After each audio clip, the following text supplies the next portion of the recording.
எல்லாம் வல்ல இறைவன் பரம்பொருள் ஸ்ரீ பிரேமசாயி பகவானின் தாமரை பொற்பாதங்கள் போற்றி போற்றி.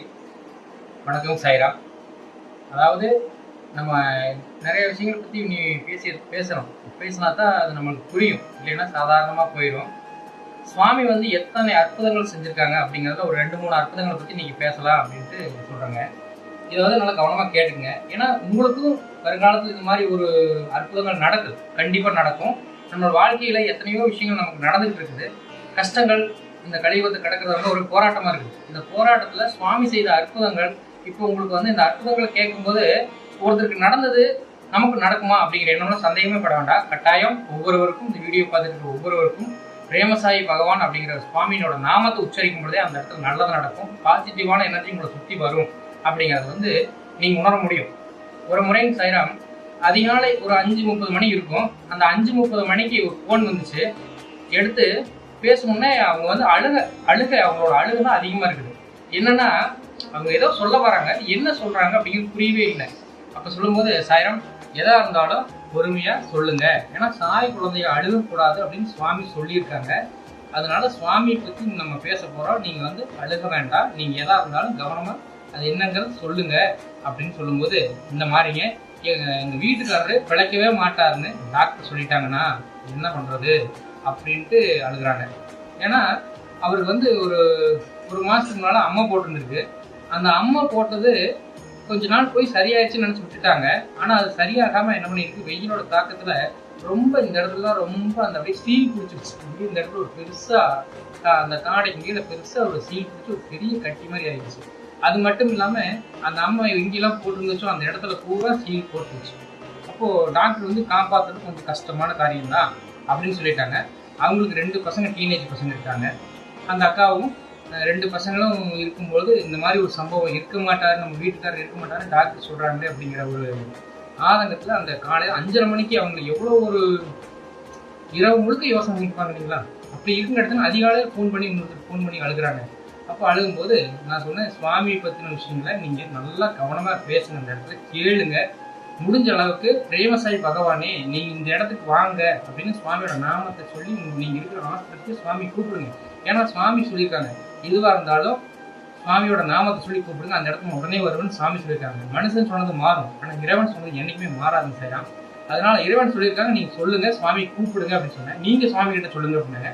நாங்களும் சுவாமி கிட்ட போகும்போது சுவாமியோட போட்டோக்கு முன்னாடி கண்டிப்பாக சொல்லுவோம், நீங்கள் அங்கே சுவாமி கூப்பிடுங்க, ஏன்னா அவங்களுக்கு தானே அந்த பிரச்சனை, அதனால அவங்க கூப்பிட்டா தான் நல்லா இருக்கும் அப்படின்னு சொன்னோம்.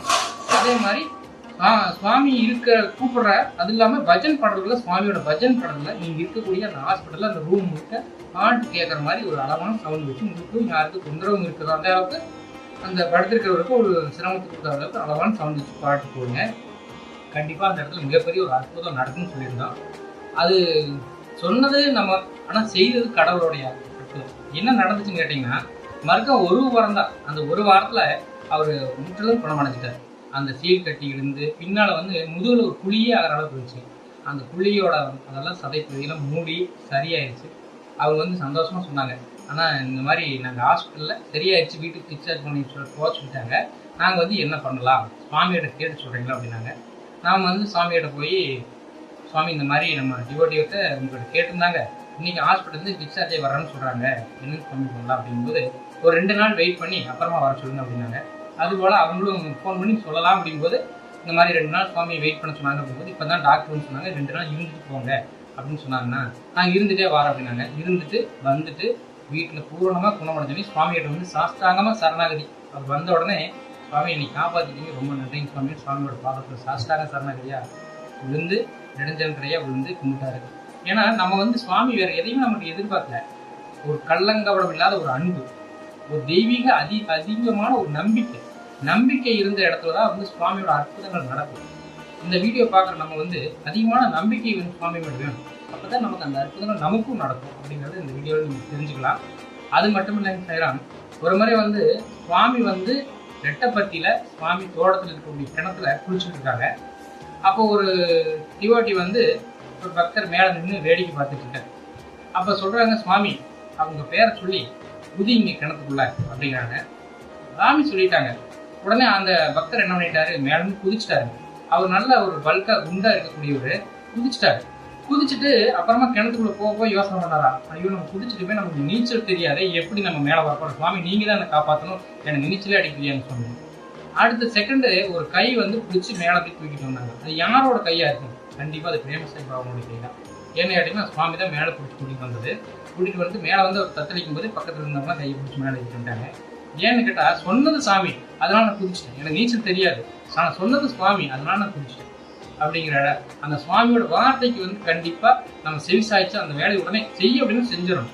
அந்த இடத்துல சுவாமி மிகப்பெரிய ஒரு அற்புதங்கள் நிகழ்த்தி அவரை காப்பாத்தினாங்க. அதேபடி அவரோட அன்பு, சுவாமி மேல அவர் எவ்வளவு அவர் அன்பு வச்சிருந்தார் அப்படிங்கிறது அந்த இடத்துல ஒரு தெளிவா தெரிஞ்சது. சுவாமியோட பகவானுக்கு எவ்வளவு ஒரு நெருக்கமான ஒரு பக்தரா வந்தாங்க அப்படிங்கிறது உணர முடிஞ்சுங்க சார்.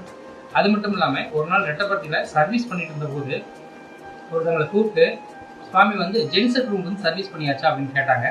சுவாமி பண்ணணும் சுவாமி அப்படிங்கும்போது சரி போய் ஜென்செட் ரூம் போய் சுத்தம் பண்ணுங்க அப்படின்ட்டாங்க. ஜென்செட் ரூம் போய் சுத்தம் பண்ணிட்டு இருக்கும்போது சுவாமி அந்த ரூம்குள்ள வந்துட்டாங்க. வந்த உடனே அங்கே ஒரு பெரிய ஒரு சுவிட்ச் பாக்ஸ், பெரிய போர்டு மாட்டிருக்கு. அதில் வந்து ஒரு லைட்டு சுவிட்ச் ஆன் பண்ணுறாங்க, மறுக்க ஆஃப் பண்ணுறாங்க, ஆன் பண்ணி ஆஃப் பண்ணுறாங்க, ஆன் பண்ணுறாங்க ஆஃப் பண்ணுறாங்க, லைட் எரியுது, மறுக்க அவிச்சிட்றாங்க. அதுக்கப்புறமா அங்கே வேலை செஞ்ச டிவோட்டி பக்கத்தில் கூப்பிட்றாங்க. அவங்களுக்கு கிட்ட வரும்போது சுவாமி அந்த பல்பை கழட்டிட்டு உள்ள கையை வை அப்படிங்கிறாங்க. அடுத்த செகண்ட் சொன்னது சாமி, உடனே கையை வச்சாச்சு. ஆன் பண்ணுறாங்க ஆஃப் பண்ணுறாங்க, ஆன் பண்ணுறாங்க ஆஃப் பண்ணுறாங்க, ஆன் பண்ணுறாங்க ஆஃப் பண்ணுறாங்க, 3 முறை செய்கிறாங்க. சரி கை எடுத்துக்க அப்படின்னு மற்ற பல்பு போட்டு ஆன் பண்ணும்போது பல்பு எரியுது. 3 முறையும் அந்த கரண்ட் இருந்தது அப்படி உண்மைதான் அது. ஆனால் கரண்ட் அடிக்கல. ஏன்னு கேட்டிங்கன்னா சுவாமி சொன்னதுக்கு அடுத்த செகண்ட் நம்ம செய்யும் போது இறைவன் நம்மளை பார்த்துக்கலாம். ஏன்னா சொன்னது இறைவன், செய்யறது நம்ம ஒரு கருவி தானே, நம்ம நான் அப்படிங்கிறதுல ஒன்றும் கிடையாது. அனைத்துமே சுவாமி தான். ஒருத்தர் பேச வைக்கிறதும் சுவாமி தான், கேட்க வைக்கிறதும் சுவாமி தான், அழ வைக்கிறதும் சுவாமி தான், அழகி துடைக்கிறதும் சுவாமி தான். சின்ன சின்ன விஷயங்கள் நம்ம அந்த உலக வாழ்க்கையில் உணரணும் அப்படின்னா உணர்ந்துதான் ஆகணும். நம்ம கர்மா அப்படியே அழுகணும் அப்படின்னா அழுதான் தீர்க்கணும். அழுகுவா அந்த கர்மா அப்படி நம்ம அழுகிறோம், சுவாமியோட அன்பின்படி தொடர்ச்சி அழகாக மகிழ்ச்சியாக நம்ம வச்சுருக்கோம் செய்யணும். அது மட்டும் இல்லாமல் ஒரு முறை அதே இடத்துல இன்னொரு சிறுவன், ஒரு சின்ன பையன் சர்வீஸ் பண்ணிட்டு இருக்கும்போது ஒரு லைட்டு வந்து பிடிச்சிருக்காரு. அந்த லைட்டுக்கு வர பவர் வந்து அந்த அதிகமான வோல்டேஜில் ஒரு லைட்டு தான் இருக்குது. அது பிடிச்சிட்டு இருக்காரு. திடீர்னு வந்து கரண்ட்ல ஒரு கை அவருக்கு ஷாக் அடிச்ச மாதிரி இருந்திருக்கு. ஆனால் அதை அழுங்காம கீழே வச்சுட்டு, லைட்டும் உடையக்கூடாது ஏன்னா சுவாமி கொடுத்த வேலை இல்லைங்களா, அழுங்காம லைட்டை கீழே வச்சுட்டு ஐயோன்னு சுவாமியோட நாமத்தை சொல்லி ஒரு சத்தம் தான் கேட்டுச்சு. அப்புறம் பார்க்கும்போது தான் எனக்கு கரண்ட் அடிச்சிருச்சு அப்படிங்கிற விஷயம் சின்ன பையன் சொன்னான்.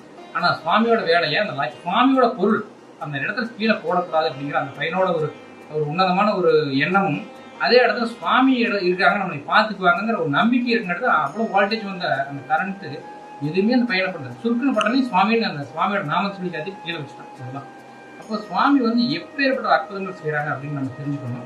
அது மட்டும் இல்லாமல் செய்யலாம். ஒரு முறை வந்து முதல் பயணம் அதுதான், அதாவது ரெட்டப்பட்டி நோக்கி ஒரு ஆன்மீக நடைபயணம் சுவாமி பார்க்கறதுக்கு வரணும் அப்படின்னு பாத யாத்திரை வர்றாங்க. அப்படி வரும்பொழுது பாத யாத்திரைக்கு 3 பேர் வர்றாங்க. அவங்களோட இடைவெளியில இன்னும் 2 பேர் சேர்ந்துக்கிறாங்க. அப்போ ஆக மொத்தம் 5 பேரும் செய்யலாம். 5 பேர் வந்து பாத யாத்திரை வர்றாங்க. தாராபுரம் பூக்கடைக்காரர்கள் வந்து மாலை விலைக்கு கேட்குறாங்க, சுவாமிக்கு மாலை வாங்கிட்டு போகணும் அப்படின்ட்டு. அப்போ கேட்கும்போது மாலை விலை சொல்கிறவங்க அந்த விலையினா தான் நான் கொடுப்பேன் அப்படின்னு கராராக சொல்லிடுறாங்க. அப்படிங்கும்போது இவங்க என்ன பண்ணுறாங்க, 3 ஃபேமிலி நடந்து போயிட்டு இருக்கிறோம். கணக்குப்படி பார்த்தா 3 குடும்பம், ஒரு குடும்பத்துக்கு ஒரு மாலை நாங்கள் போட்டுக்கிறோம், 3 மாலை கொடுங்க அப்படிங்கும்போது கொடுத்துட்றாரு. கராராக விலை பேசி கொடுக்குறாங்க. அதே சமயம் இவங்க வந்து சாய்பாபா கோயில் உங்களுக்கு தெரியுமா, ரெட்டாரவளத்தில் ரெட்டப்பட்டி சுவாமி கேள்விப்பட்டிருக்காரு. சாய்பாபா கோயிலுக்கு போகிறீங்க அப்படின்னு மறுக்காம போன ஒரு கூப்பிட்டு ஃப்ரீயாக, அதாவது சும்மா காசே வாங்காம 4 மாலை கொடுக்குறாங்க. அப்போ ஆக மொத்தம் 7 மாலை ஆச்சு இல்லைங்க. சேரம் நடந்து வர்றது 4 பேர் நடந்து வராங்க, ஒருத்தர் கூட வர்றாரு. மொத்தம் ஆக மொத்தம் 5 பேர் நடந்து வந்துருக்காங்க. இதில் என்ன நடந்துச்சுன்னா, ரெட்டப்பட்டி அடையும் போது அந்த இடத்துக்கு வந்தடையும் போது கரெக்டாக இரவு நைட்டு 12 நடுங்குச்சு. 12:30 மணி பக்கம் இருக்கும். அப்போ என்ன நடக்குது, இன்னொரு 4 கிலோமீட்டருக்கு முன்னால் அந்த குடும்பத்தில் இன்னும் 2 பேர் ஜாயின் பண்ணிக்கிறாங்க. அவங்களும் ஒரு 4 கிலோமீட்டர் சுவாமிக்கு, நாங்களும் வந்து இதுலேருந்து கொஞ்சம் தூரமாக நடக்கிறதுன்னு நடந்துட்டாங்க. ஆக மொத்தம் அங்கே 5 பேர், இங்கே 2 பேர், 7 பேர் வர்றாங்க சுவாமி பார்க்க. நைட்டு வந்து 7 பேர் பார்க்குறாங்க. அந்த மாலை எடுத்து கையில் கொடுக்கும்போது அந்த 7 பேருக்கு கையிலும் ஒரு மாலை இருக்கு. அதாவது இவங்க 3 மாலை வாங்கினது, கராராக பேசி கொடுத்தது 3 மாலை. அது இல்லாமல் கடைக்காரர் கொடுத்து ஃப்ரீயாக சுவாமிக்கு மேலே அன்பு வச்சு கொடுத்தது 4 மாலை. ஆக மொத்தம் 7 மாலை இருக்கு. அதாவது சுவாமியோட எண்ணம் பாருங்க, 7 பேர் இருக்கிறாங்க. என்னதான் ஒரே குடும்பமாக இருந்தாலும் கூட அந்த இடத்துல வந்து சுவாமிக்கு நானும் மாலை போடணும் ஒவ்வொருத்தருக்கு விருப்பம் இருக்கு இல்லைங்களா. சரி ஒரு மாலை வாங்கிட்டு போய் நம்ம குடும்பத்தை யாராவது போடுவோம்னு நினைப்பாங்க. ஆனால் சுவாமியோட கழுத்தில் எல்லாருமே மாலை போட்டால் சந்தோஷமா இருக்குன்னு நினச்சிருப்பாங்க. ஆனால் அந்த குழந்தை 7 பேர் வந்திருக்காங்க. 7 பேருமே கொஞ்சம் கூட மனசுக்குள்ள ஒரு சஞ்சலம் வரக்கூடாது, ஒரு சங்கடம் வரக்கூடாதுக்காக சுவாமி அந்த கடைக்காரர் மூலியமா மறுக்க ஒரு 4 மாலை கொடுத்து 7 பேருக்கு ஆளுக்கு ஒரு கையில் மாலையை சுவாமிக்கு அணிவிக்க வச்சாங்க. அந்த இடத்துல சுவாமி விபூதி வரவழைச்சு கொடுத்து அவங்களை உற்சாகப்படுத்தி சுவாமி மகிழ்ச்சி இருந்தாங்க. இப்போ சுவாமி வந்து ஒவ்வொரு விஷயங்களையுமே அந்த இருக்கிற சாய் குடும்பத்துக்கு ஒவ்வொருத்தையும் சரி, சாய் பக்தர்களையும் சரி, புதுசாக ஒருத்தர் பார்க்க வர்றாங்க அப்படின்னா கூட அவங்க மேலே அவ்வளோ ஒரு கேர் எடுப்பாங்க சுவாமி, அவ்வளோ ஒரு அன்பு. யாருமே வந்து போயிடக்கூடாது அப்படின்னு சுவாமி நினைப்பாங்க செய்யறாங்க. அப்போ அப்பேற்பட்ட சுவாமி நம்ம என்ன பண்ணணும்? ஒரு நாளைக்கு ஒரு முறையாவது நம்ம நினைக்கணும். சுவாமி சொல்லுவாங்க அடிக்கடி பேசும்போது, 7 நாட்கள் 30 நாட்கள் மாசத்துக்கு, வாரத்துக்கு 7 நாட்கள், ஒரு நாளைக்கு 24 மணி நேரம் கொடுத்துருக்கேன். என்னை ஒரு நிமிஷமாவது யாராச்சும் நினைக்கிறீங்களா? உங்களோட வாழ்க்கை, உங்களோட கலியுகம் வேகம் இதுலேயே இருக்கீங்களே, சுவாமி பற்றி ஒரு நிமிஷமாவது நினைங்க அப்படின்னு சுவாமி சொல்லுவாங்க.